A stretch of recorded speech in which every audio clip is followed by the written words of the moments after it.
Listen, Dan, I work for a company, and today at 1 o'clock, we're going to have a meeting with our benefits and our insurance guy. And what I wanted to know, is there anything that I need to ask him as far as what's going to happen to me and my health coverage and all that kind of stuff? And I just want to get your opinion and see if there's any important questions that I need to ask. Well, I would say, Joshua, the most important question is to try to get a handle on what it's going to take, if it's going to cost you any of your discretionary income. So if you've got $200 coming out of your pay for your health care benefits and insurance, I would ask, is it going to be $250? Is it going to be $300? Is it going to be $400? What's it going to be? And try to get an impact on that. The other question that I'm sure they're going to spell out, but if they don't, make sure you ask, what is happening to our deductible and what is happening to our copays? Because they're the two things that are most likely to be impacted other than your cost. So your cost every time you go to the doctor, your deductibles likely to go up and expand.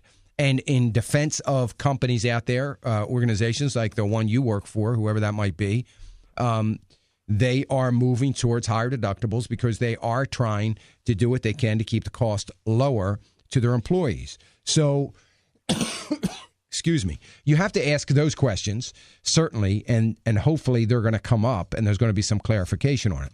The next thing, the very important thing, is quality of care.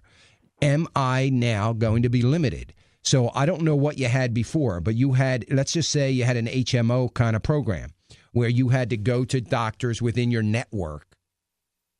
The question is, am I going to be able to go to those same doctors? Has that network changed any? Are all the doctors that were participating in the network that we used to be in, are they still participating in this? So, or do I have to change doctors? This is another very important question, do I have access to any hospital I want to go to? And I don't know what your plan was, but chances are most plans, the vast majority of them, would allow you, let's say you had, a life-threatening disease, maybe a type of cancer, someone in your family did, and you felt that if you went to, I don't know, the Mayo Clinic or Johns Hopkins University or something like that to get treatment because they specialize in this particular thing, most hospitals would have some of those highly specialized hospitals within their network and plan that you could go to get treatment. That may not be the case right now. And I'm not saying anything about your local hospital there in Alabama. It's probably a great hospital, but all hospitals have certain things that they specialize in that they're better in than maybe some other hospitals.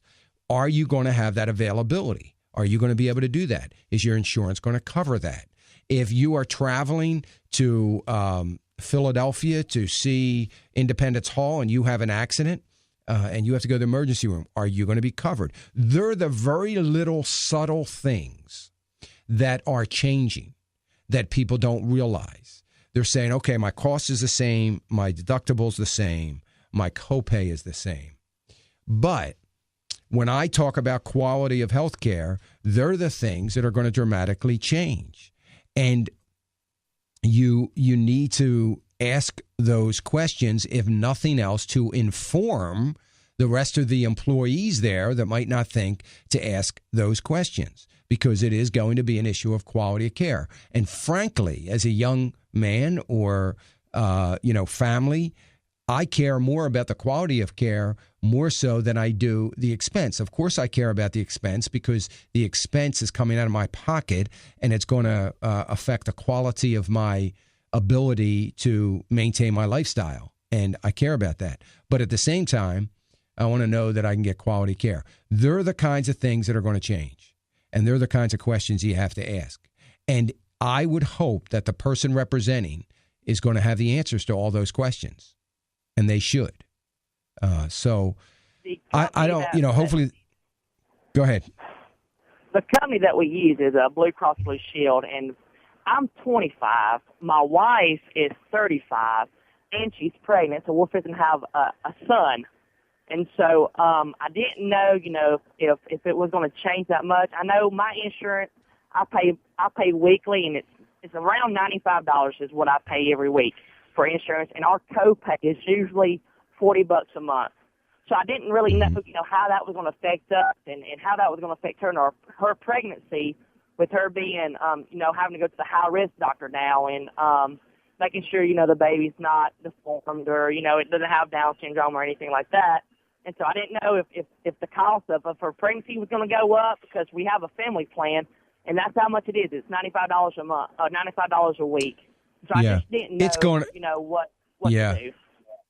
It's going to go up, Joshua, in some way, shape, or form. It's going to go up.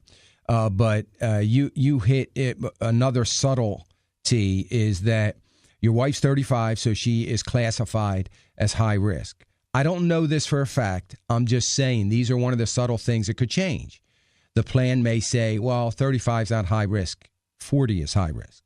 So we're not going to cover the high risk testing and so on and so forth that your wife has to go through. So you need to ask those questions. Have those benchmarks that used to be. Good example. Women, most insurance companies pre-Obamacare paid for mammograms starting at the age of 40. They've changed that now to the starting at the age of 50.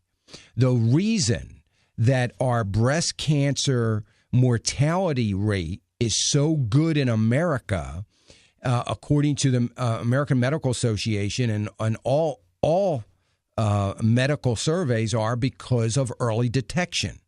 They're now saying early detection is not that important with mammograms anymore. I don't know why, because they don't want to pay for it. So now it's going from 40 to 50. If you're 75, you don't even get a mammogram. It doesn't matter. It's irrelevant to the government.